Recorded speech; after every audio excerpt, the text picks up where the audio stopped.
Hey everyone, welcome back to my Halloween edition reviews, number 2, season 2, whatever you want to call it. It's finally here. I never thought I'd be reviewing this movie, at least not without a couple other movies involved too. But it's time to review my favorite, all-time favorite Halloween movie. Uh, in my opinion, it's got the best characters and it's got some really not inventive kills, but pretty thrilling kills. When I first saw it, I was like, ew. Especially the electrocution death. I did like that. Anyways, the film I'm talking about, The Return of Michael Myers. Now, the fifth one, when I was little, I used to like it, but the older I got and the more I tried to understand it, I was like, that film sucks. It just sucks royally. Had it not been for Danielle Harris and Ellie Cornell, the little part she had, they killed off one of my favorite Halloween characters. Anyways, the Return of Michael Myers is 10 years after the first one, so 1988. Uh, it says he changed the face of Halloween. Tonight he's back. And what what I liked about this film, well, let me start off with the dislikes because it's a really tiny list. The dislikes, um, I did find some parts to drag a little bit, like uh, the Lloyd family. Uh, they're the ones who adopted this young girl named Jamie. Played very well by Danielle Harris, and this is her first big role, and she knocked it out of the park. This is how kid actors should act, not like copy word for word Danielle Harris movies, but this is child acting done right, and it's Michael's niece. And yes, I'm finally calling the shape Michael Myers because, hell, by now everybody knows it's Michael Myers. Anyways, Michael has pretty much been in isolation for 10 years because if you remember correctly, at the beginning, at the end of Halloween 2, yeah, I'm spoiling it. It's an older movie. Go watch it. Even if I spoil it, still see it for yourself. It's a fun movie. At the end of it, he gets burned. Like, he gets burned in a fire. Mm. And this one plays off as if Season of the Witch never happened. Which, Season of the Witch, I don't consider that a real Halloween 3. But it is a good movie. I like it as Season of the Witch. I think it's a really good movie. It's just not really in my best interest to call it Halloween 3. But it is a good movie. But, anyways, this acts like Halloween 3 never happened. It's focused on Michael Myers once again, or the shape. And the shape, Michael Myers, uh, not in isolation, but he's been playing dead for 10 years. And it shows that his hands are burnt, and we don't get to see his face or anything like that, uh, like we did with the first one. But uh, he's, for the first part of, like, the first act, Michael is in bandages, gauze, he's got gauze all over his face, and he kills somebody with a pipe. He kills somebody by pretty much, well, uh, he puts his thumb right into a doctor's head uh, and smashes his head repeatedly against the wall or side of the paramedics truck. And I'm like, ooh, shit. And I'm just a little kid. I couldn't have been no more than, I think I was like 5 or 6 when I saw this. And I was just like, yay! I get to see a horror movie again. I get to see a Michael Myers movie. This was the second Michael Myers movie I saw, so I didn't really get what they were talking about when I was younger until I saw Halloween 2 a year or so later when I was about 7. Yes, I watched them out of order. Spare me the explanations on how this fits in with part 2 because I already know how it does. And to watch them in order 1, 2, skip over 3, go to 4, fuck part 5. I can deal without that piece of shit. It's got Michael Myers crying, for fuck's sake. And then we go on to Curse of Michael Myers. Yes, I liked the movie. It was fun. Like, I had a fun time with it. Granted, I didn't like the rock version of. There is a rock version of the Halloween theme I did like, but the one in Curse of Michael Myers I just did not like. And then we get the return of Jamie Lee Curtis with Halloween H2O, or Halloween 20 years later. And as far as Halloween sequels go, like I said, this is my favorite Halloween movie. It's my favorite Halloween sequel. And it's my all-time favorite. Well, it doesn't have the best deaths in the series, but hey, no movie's perfect. And that's not a complaint. Like, I'm happy with how many kills there are. Like, it's a good amount. Michael finally gets around to getting his mask uh, at a pharmacy. I think it's a pharmacy. He ends up coming into the costume aisle unnoticed, just by Jamie, and he ends up putting on the mask. Which, if nobody knows this, I'll just give everyone a little fun trivia here. This mask is actually modeled after William Shatner, and I laugh at that now. Like, I didn't watch a whole lot of Star Trek when I was younger, but looking at it now, I'm like, a great way to make a tribute to William Shatner. Oh, there's something on the wing. It's just, whenever I think about the fifth one of Halloween 5, I'm just like, okay, when he's crying, I'm like, I must get out of here because I am crying like a bitch. For some reason, that pops in my head every time I watch Halloween 5 and that part comes up.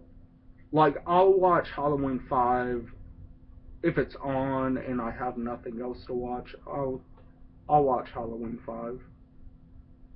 But I think the series went downhill with part 5. It went a little uphill with Curse of Michael Myers, but then it went major uphill with Halloween H2O. which is my second favorite film in the franchise. And then Halloween H2O, then Halloween Resurrection. The first 15 minutes I can do without, but the rest of the movie I thought was pretty cool. It's like Halloween with a reality show type of deal. And we've got another character by the name of Rachel, played very well by the beautiful, talented Ellie Cornell. She is one of my one of my favorites, if not my favorite, Halloween character, like Halloween heroes. And she's nice. She means well, but she's in love with this guy by the name of Brady, played by, I want to get the guy's name right. Okay, it doesn't show it on the back here, but I know his first name is Sasha, and he played in Dazed and Confused. If anybody remembers that movie, it's a really fun movie. Check it out. It's a 90s movie, but it takes place in the 70s. It's got the marijuana type of humor. But, anyways, he plays Grady. Not Grady, Brady. And he doesn't know that Rachel likes him, but he gets the hints and everything. And they're supposed to have a date, but something comes up. The babysitter has to cancel because she slipped and broke her ankle, so Rachel has to babysit Jamie. And she says this one line, I forget the exact lines, but it's something like, I'm sorry, go have fun by yourself. I have to babysit my foster sister. And I'm just like,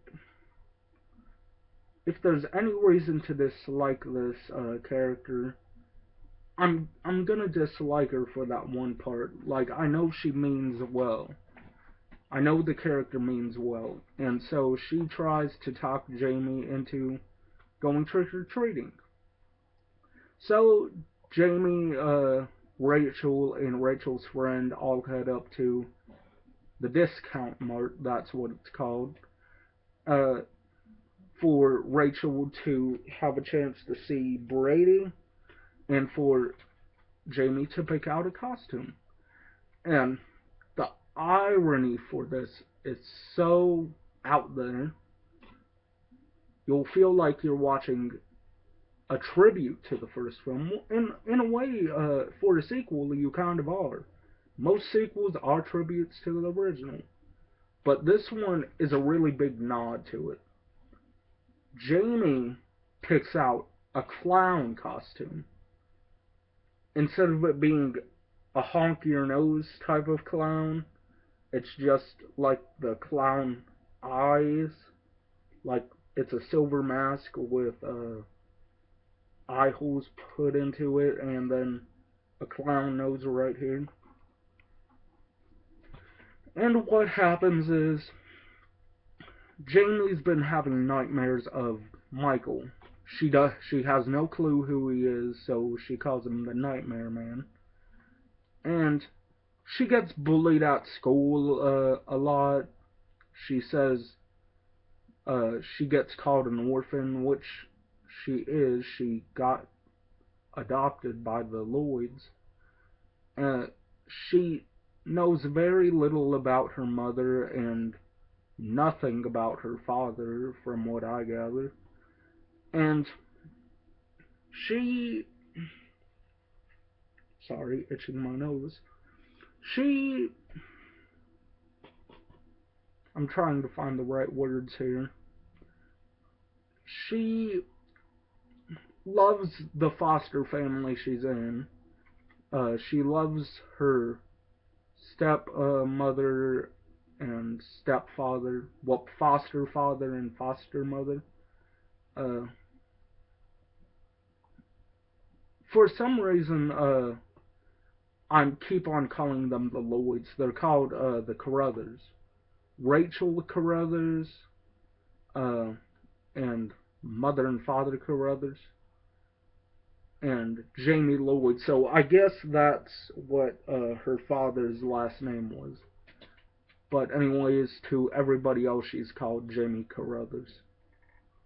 Anyway, she gets bullied at school, and uh, she's told that Jamie's uncle's the boogeyman, and they keep on poking fun at her, saying, "Boogeyman, boogeyman, Jamie's uncle's the boogeyman." And I'm like, man, kids even back then are still dicks. We haven't changed much in society since the 80s. uh, and anyways, Jamie ends up going to a tree and crying, and I don't blame her. Like, if I was her age and I was being told that I'm an orphan and my uncle, even though they didn't say serial killer, my uncle is a bad person, I'd be like boo-hooing too, like a little bitch. Uh, because when you're a kid and you get told that kind of stuff, it hurts you. But when you grow older, you start to ignore people's opinions and everything and just have your own. You respect your own opinions and you respect other people's opinions too. But I do think it's kind of overboard with what they do. Like, kids don't really bully like that anymore. It's mostly actions this time around instead of words. But anyways, they go to the discount mart and Rachel starts making out with Brady. And she tries to resist by pushing him back a little bit and saying, "Hey, I have to cancel our date for tonight." Uh, and he's like, "Okay, what's up?" And she replies, "Well, I have to watch Jamie tonight." And he's like, "Well, can I come over after Jamie goes to sleep?" And Rachel's just like, "No, I don't think so. Uh, my parents are gonna come home early tonight." And he's like, "Okay, when did you find this out?" And she says, "This morning." And then he replies, "This morning? You found out this morning? Well, I think he says, well, it's 5 o'clock now, Rachel." Uh, and then he's calms down, cools his jets, and is like, "Okay, well, I guess I'll see you tonight." And then we also get the introduction of uh,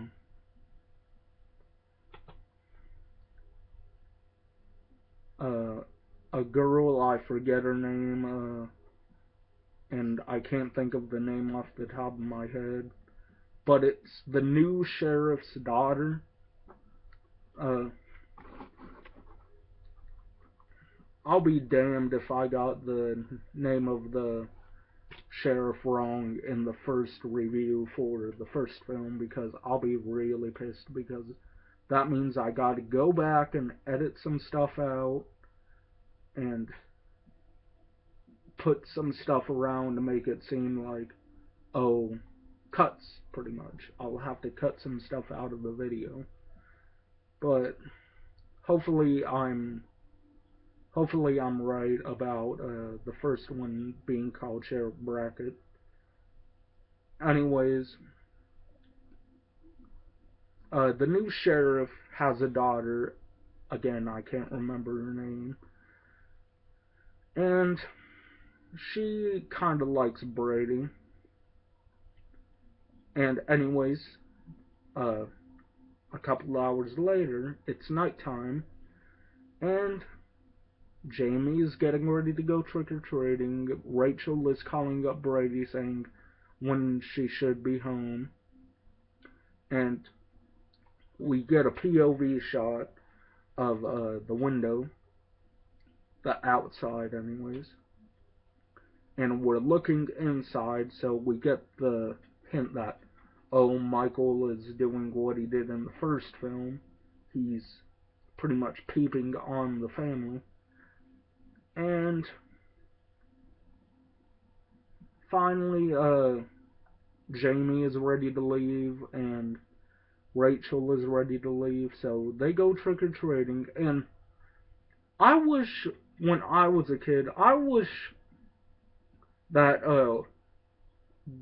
the pharmacy I always went to for getting my costumes, I wish they would have sold what she has on her flashlight, because I think that's pretty cool. It's like a skeleton head, and it looks almost like a glow stick a little bit, except for it's a flashlight instead of a glow stick. I think that's cool. Like, it's a little thing to have for Halloween. But anyways, more about the movie instead of what my childhood is like. Uh, this film is great. It goes by at a good pace, even though some scenes do drag, but again, no film is perfect, people. Name one film that's perfect. Like, name one film where you don't have any complaints whatsoever. I can't think of any. 2001 Maniacs is a great film, but it's got flaws. Halloween 4, good pacing, but some scenes drag on. Stephen King's great film, but it's too long. And I have to watch one part one day and then the other part another day. And which totals up to be about 181 minutes. And if you're a Michael fan, check this out. If you're a fan of the older stuff, check this out. And this is not directed by John Carpenter, but it does have the Halloween theme, so don't be fooled. Story by Danny Lipsius and Larry Ratner and Benjamin Ruffner and Alan B. McElroy. Screenplay by Alan B. McElroy. Produced by Paul Freeman. Executive producer Mustafa Akkad. And directed by Dwight H. Little. So Dwight Little did a really good job. And this is a pretty fun DVD too. Remastered in HD and featuring two new all new audio commentaries.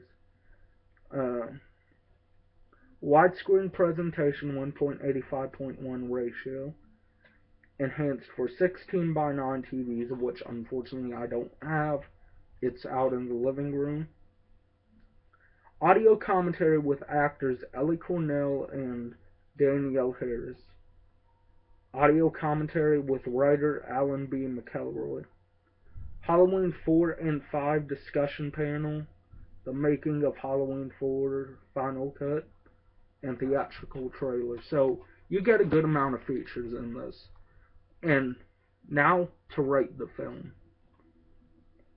I give it a solid, in my opinion, a solid 10 out of 10. It's not perfect, but I can excuse it because I had a fun time watching this movie. I always do. So anyways, I'm out. Be back tomorrow with Halloween H2O. Peace.